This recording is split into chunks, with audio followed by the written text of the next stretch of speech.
Good Lord morning, everybody. We are going through Job 32 to 34 today. Um, one of Job's friends hasn't arrived yet. It's Elihu. Surprise, surprise. Job actually has four friends, probably more than that, but at least four that are willing to come to his side. Um, so Job just kind of gave his final, basically stated everything in the last three chapters, and Elihu shows up, and we'll see what he does. So Job 32 is titled Elihu rebukes Job's three friends. So these three men seized to answer Job because he was righteous in his own eyes. Then Elihu, the son of Barachel the Buzite of the family of Ram, burned with anger. He burned with anger at Job because he justified himself rather than God. He burned with anger also at Job's three friends because they had found no answer, although they had declared Job to be in the wrong.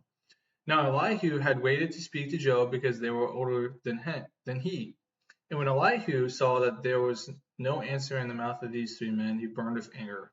And Elihu, the son of Barachel, the Buzite, answered and said, I am young in years and your age. Therefore I was timid and afraid to declare my opinion to you. I said, let days speak and many years teach wisdom. But it is the spirit of man, the breath of the mighty that makes him understand. It is not the old who are wise, nor the aged who understand what is right. Therefore I say, listen to me, let me also declare my opinion. Behold, I waited for your words, I listened for your wise sayings, while you searched out what to say. I gave you my attention, behold, there was none among you who refuted Job, or who answered his words. Beware lest you say, we have found wisdom, God may vanquish him, not a man. He has not directed his words against me, and I will not answer him with your speeches. They are dismayed, they answer no more, they have not a word to say. And shall I wait because they do not speak, because they stand there and answer no more? I also will answer with my share, I also will declare my opinion. For I am full of words, the spirit within me constrains me. Behold, my belly is like wine that has no vent, like new wineskins ready to burst. I must speak that I may find relief. I must open my lips and answer. I will not show partiality to any man, or use flattery toward any person, for I do not know how to flatter. Also my Maker would soon take me away. So 22 verses in Job 32. Um, I like it. So I'm not sure if it's clear, but I'm assuming that Elihu was actually here this entire time. He, just like he said, he was just afraid to speak up because he's younger. Um, and I really love what he says. Uh, I said, let day speak and many years teach wisdom, but is the spirit of man the breath of the mind that makes him understand? Um, it is really true that I love when Paul talks to Timothy later on about not being afraid to shepherd your church because of your age. Don't let any man tell you that you can't be a preacher because you're younger. Um, and it is the breath of a mind that makes him understand. The fear of the Lord is what brings wisdom and knowledge. And Elihu might not still be in the right, but I do think he had the right to speak up. And there is truth in what he's saying. It's still screwed a little bit, in his perspective, but we'll continue and see what else he says. Job 33. Elihu rebukes Job. All right, now Elihu's siding with but that's what he says. Something else I should say. He burned with anger at Job because he justified himself rather than God, and I think that is a good point on Elihu's side. He burned with anger also at Job's three friends because they had found no answer, although they had declared Job to be in the wrong. So Elihu does think Job is wrong for being righteous. So Job 33, Elihu rebukes Job. But now hear my speech, O Job, and listen to all my words. Behold, I open my mouth, and the tongue in my mouth speaks. My words declare the brightness of my heart, and what my lips know they speak sincerely. The Spirit of God has made me, and the breath of the Almighty gives me life. Answer me if you can, set your words in order before me, take your stand. Behold, I am toward God as you are. I too was pinched off from a piece of clay.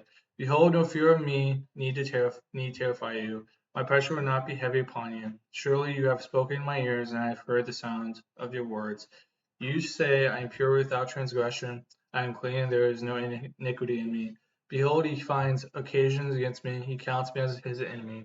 He puts my feet in the stocks and watches all my paths. Behold, in this you are not right. I answer you, for God is greater than man. Why do you contend against him, saying he will answer none of man's words? For God speaks in one way, and in two, though man does not perceive it. In a dream and a vision of the night, when deep sleep falls on men, while they slumber on their beds, and he opens the ears of men and terrifies them with warnings, that he may turn a man aside from his deed, and conceal pride from a man. He keeps back his soul from the pit, his life from perishing by the sword. Man is also rebuked with pain on his bed and with continual strife in his bones. So that his life flows bread and his appetite the choicest food. His flesh is so wasted away that it cannot be seen, and his bones that were not seen stick out. His soul draws near the pit, and his life to those who bring death. If there be for him an angel, a mediator, one of the thousand, declare to man what is right for him, and he is merciful to him and says, deliver him from going down into the pit, I found a ransom. Let his flesh become flesh with youth, let him return to the days of his youthful vigor. Then man prays to God, and he accepts him. He sees his face with a shout of joy, and he restores to man his righteousness. He sings before men and says, I sinned and perverted what was right, and it was not repaid to me. He has redeemed my soul from going down into the pit, and my life shall look upon the light. Behold, God does all these things, tries 3 times at the man, to bring back his soul from the pit, that he may be lighted with the life of God. Pay attention, O Job, listen to me, be silent, I will speak. If you have any words, answer me. Speak, for I desire to justify you. If not, listen to me, be silent, and I will teach you wisdom. Whew. Oh, yeah, that was a lot. 33 verses in Job 33. I love that he gives respect to God. He says, the Spirit of God has made me, the breath of life gives me life.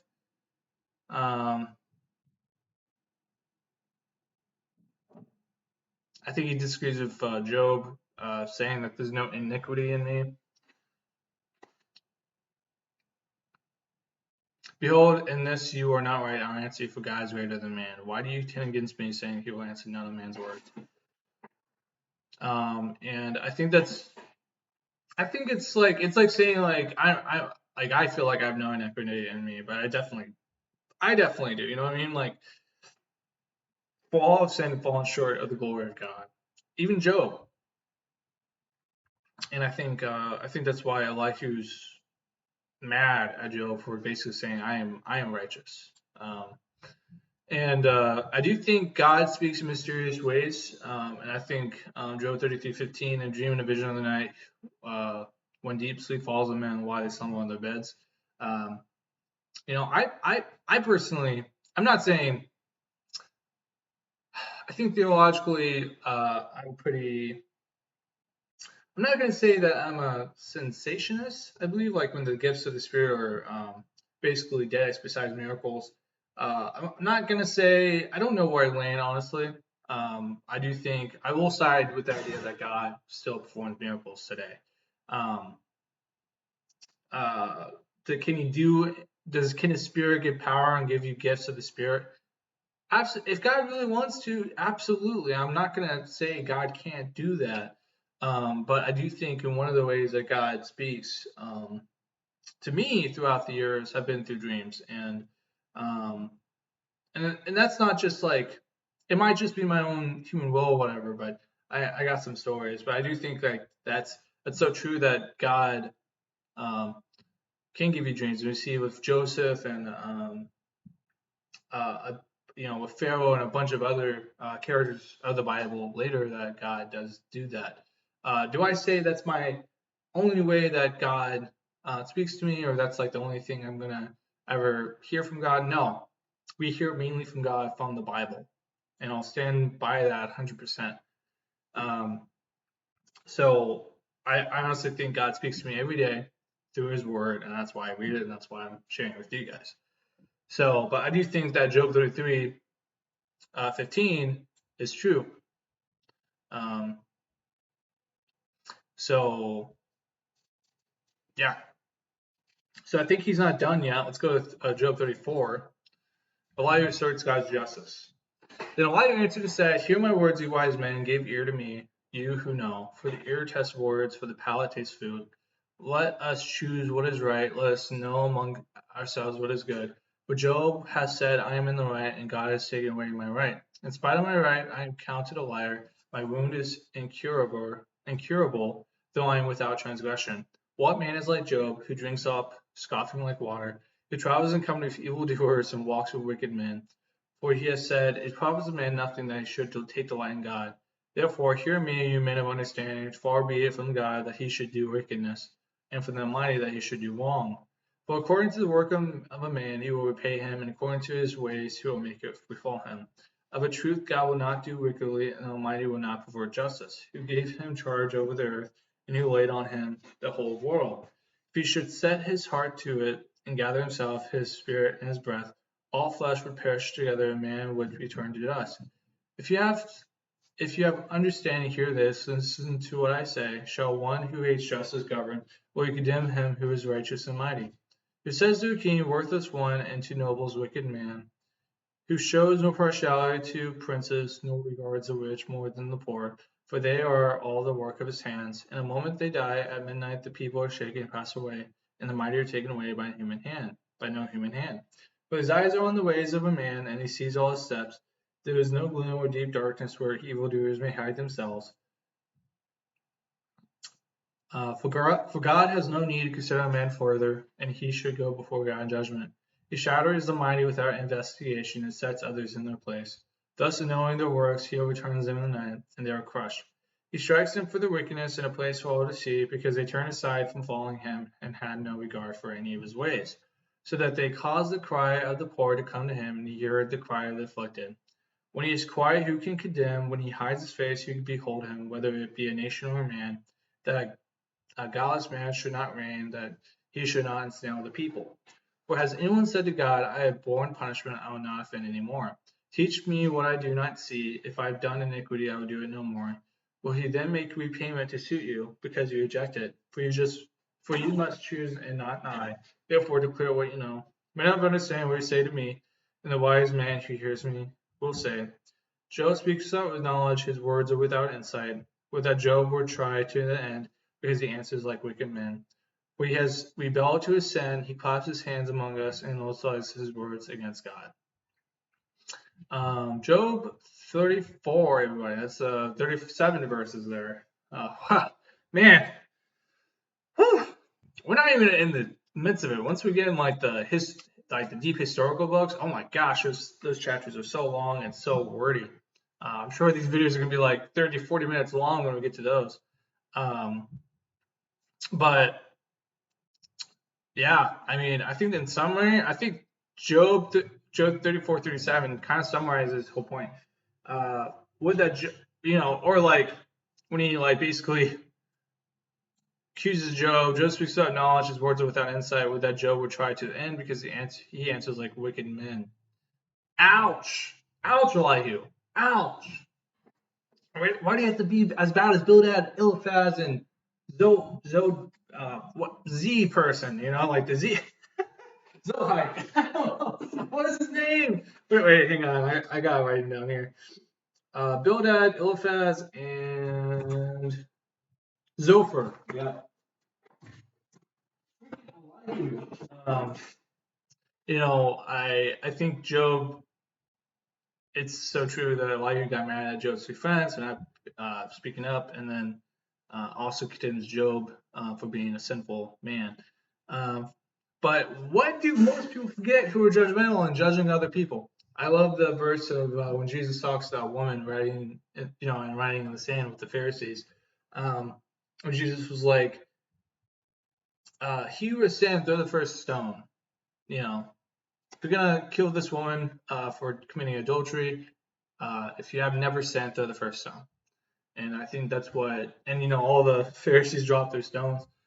I think that's really what we really need to learn as Christians is that if you're judging, like in Romans, like what Paul speaks, a lot in Romans is that like you who condemn adultery, do you commit adultery? You who and I'm not quoting anything, but we could keep saying comparing that like you who condemn greed, are you greedy?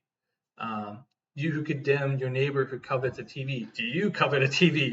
Like uh, Elihu, Zophar, uh, Bildad, and the other guy.